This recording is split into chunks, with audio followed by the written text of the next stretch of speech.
सोचिए कि आप अपने दोस्तों के साथ बाहर जा रहे हो और जिस रिसोर्ट में आप सब लोग रहने वाले हो वो आपको कैद करके आपके ऊपर एक्सपेरिमेंट करने वाले हैं, तो आप उस चीज़ से कैसे बचोगे।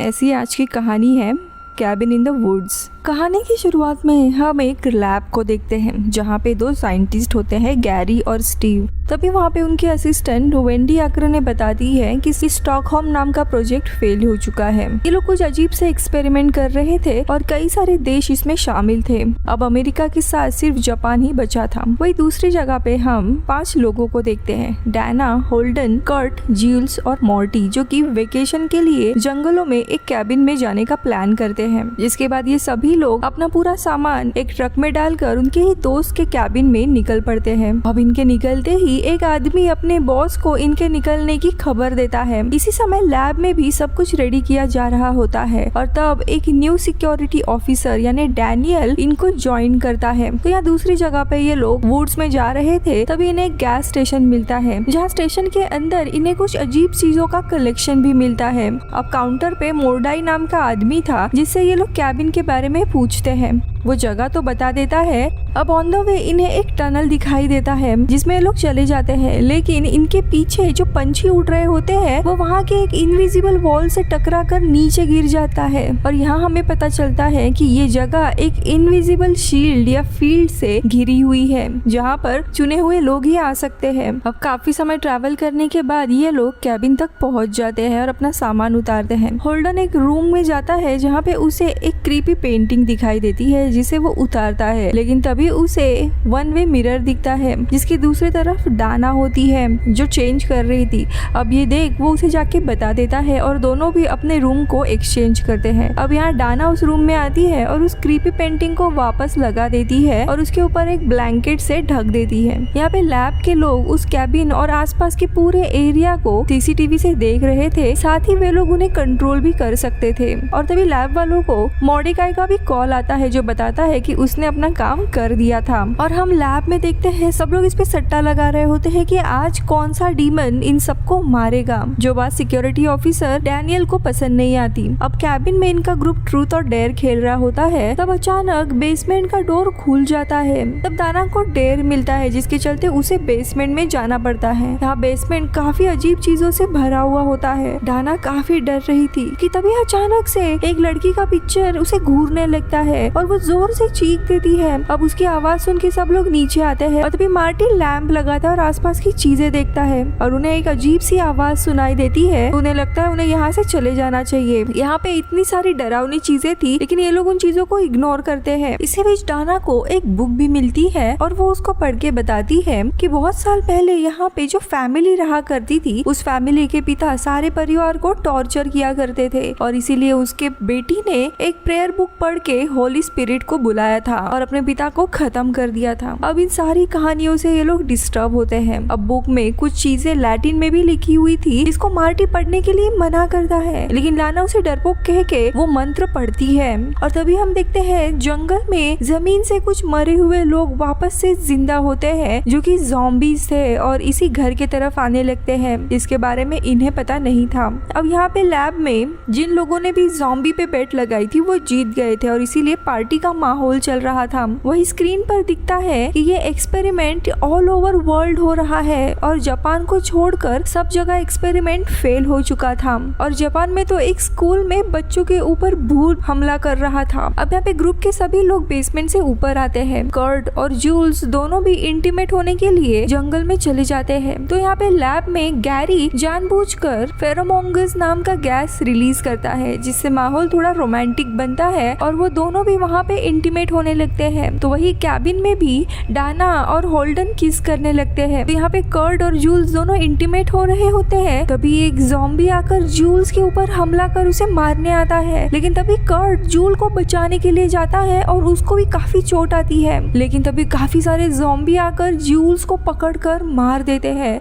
ये देख कर्ट वहाँ से भाग जाता है। अब जूल्स के मरने के बाद लैब में स्टीव एक लीवर को पुल करता है जिस वजह से जूल्स का शरीर एक मिस्टीरियस स्टोन आउटलाइन पर फ्लो होने लगता है। यहाँ पे मार्टी को वापस से कुछ आवाजें सुनाई देती है और वो बाहर आता है और नोटिस करता है कि आसमान में एक भी सितारा नहीं है और उसे कुछ अजीब लगता है। इसी बीच में एक ज़ॉम्बी उसकी तरफ आ रहा होता है, लेकिन तभी कर्ट आकर उसे केबिन के अंदर खींच लेता है। यहाँ पे कर्ट कहता है कि अचानक से बाहर ज़ॉम्बीज आ गए, हम पर हमला करेंगे, जूल्स भी मर गई है, हमें जल्द से जल्द यहाँ से निकलना होगा। लेकिन तभी अचानक से दरवाजे पे एक नॉक होता है और सबके मना करने के बावजूद ये बेवकूफ डाना दरवाजे को खोल देती है और उसके सामने एक ज़ॉम्बी होता है जो जूल्स के सर को डाना की तरफ फेंक देता है और उसे भी मारने ही आने वाला था, लेकिन कर्ट भागकर दरवाजा बंद कर देता है। कर्ट कहता है कि हम सबको साथ में ही रहना चाहिए, लेकिन तभी लैब में वापस एक दूसरा गैस रिलीज किया जाता है जो दिमाग को कंट्रोल करता था, जिसके चलते कर्ट गैस के कारण हावी होता है और वो सबको अलग अलग रहने के लिए कहता है, तभी वे लोग सेफ रहेंगे। इसीलिए सब अपने अपने रूम में चले जाते हैं और इनके जाते ही वहाँ पर लैब का टेक्नीशियन चुपचाप आता है और दरवाजे को लॉक कर देता है। तो यहाँ पे रूम में मार्टी गलती से एक लैम्प को तोड़ देता है, जिससे एक हिडन कैमरा बाहर निकलता है और उसको पता चलता है कि कोई उन पर नजर रखे है। वो सबको बताने के लिए जाने ही वाला था, लेकिन तभी अचानक एक ज़ॉम्बी उसे जंगल में घसीटते हुए लेकर जाता है और अंत में हम देखते हैं उस स्टोन आउटलाइन पे फ्लो होने लगता है। इधर कैबिन में एक ज़ॉम्बी डाना के विंडो को तोड़कर अंदर आने की कोशिश करता है और उसे मारने लगता है, लेकिन तभी हॉल्डन दोनों के बीच के मिरर के विंडो को तोड़कर डाना को बचा लेता है। तभी एक और ज़ॉम्बी आता है तो हॉल्डन एक दरवाजे की मदद से उसे रोकने की कोशिश करता है। इसी बीच डाना को उस रूम में एक और दरवाजा मिलता है। कर्ट भी वहाँ पे आ जाता है और एक एक करके काफी सारे ज़ॉम्बीज बढ़ने लगते हैं और तभी कर्ट भी वहाँ पे आ जाता है और वे लोग उन ज़ॉम्बीज को रोक नहीं पाते। तभी वो तीनों भी उस दूसरे दरवाजे से बेसमेंट में चले जाते हैं। डाना को रियलाइज होता है कि ये वही रूम है जहाँ पे उस फैमिली मेंबर्स को मारा गया था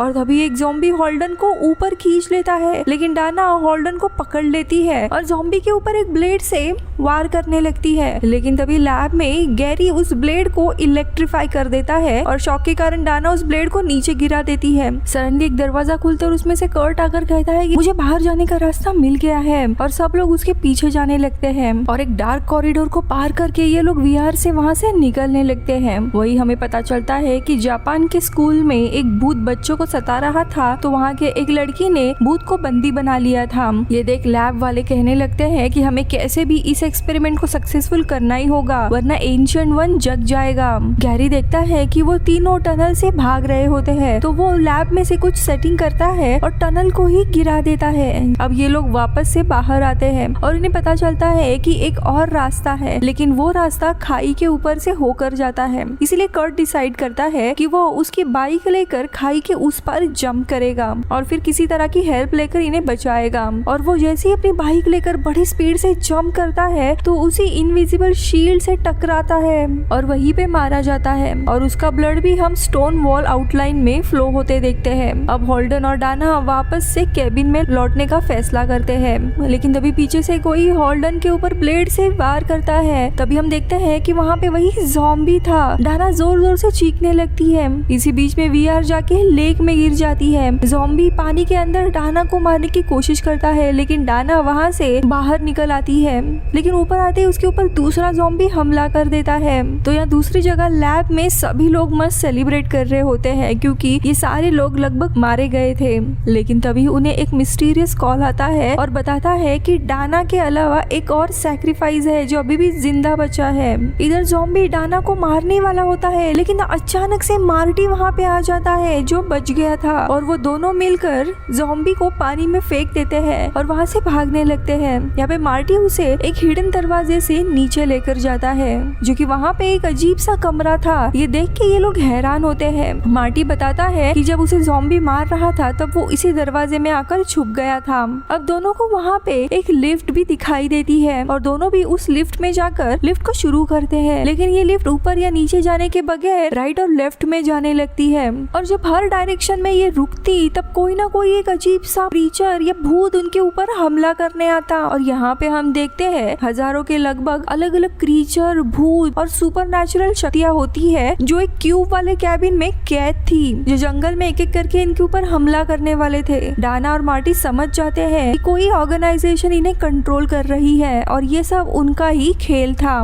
अब यहाँ पे लैब में इन दोनों को यहाँ पे आते देख सब लोग पैनिक हो रहे थे। उन्हें पता चलता है कि मार्टी उनके केमिकल के बिना ही स्मोक कर रहा था, जिसके लिए वो उनके केमिकल से इम्यून था, इसीलिए वो उसका माइंड कंट्रोल नहीं कर सकते थे। अब लिफ्ट रुकता है, तब एक गाड़ी ने मारने आता है, लेकिन तभी एक ज़ॉम्बी आकर उसे मार देता है। ये दोनों भी उसकी बंदूक और चाकू लेकर आगे बढ़ते हैं। तभी काफी सारे गार्ड्स इनके तरफ ही आने लगते हैं इन्हें मारने के लिए, और ये लोग एक कंट्रोल रूम में घुस जाते हैं और काफी सारे मिलिट्री जैसे गार्ड इनके ऊपर शूटिंग करने लगते हैं। इसीलिए डाना डर कर उस कंट्रोल रूम का एक लाल बटन दबाती है और तभी उस क्यूब में फंसे हुए मॉन्स्टर फ्री हो जाते हैं, जो बाहर आकर आसपास के सारे लोगों पर हमला करने लगते हैं। और एक ड्रैगन भी इनके कंट्रोल रूम में आता है और पूरे लैब का पावर भी चला जाता है। अब डाना और मार्टी सबसे बचते हुए एक हिडन टनल में आ जाते हैं। लैब के एक रूम में कुछ मॉन्स्टर आके स्टीव, वेंडी और डैनियल को भी मार देते हैं, लेकिन इसी बीच में गैरी एक टनल को ओपन करके वहां चला जाता है। लेकिन मार्टी एंड डाना पहले से वहां होते हैं और गैरी डाना को मार्टी को मारने के लिए कहता है, वरना ये सब कुछ शांत नहीं होगा,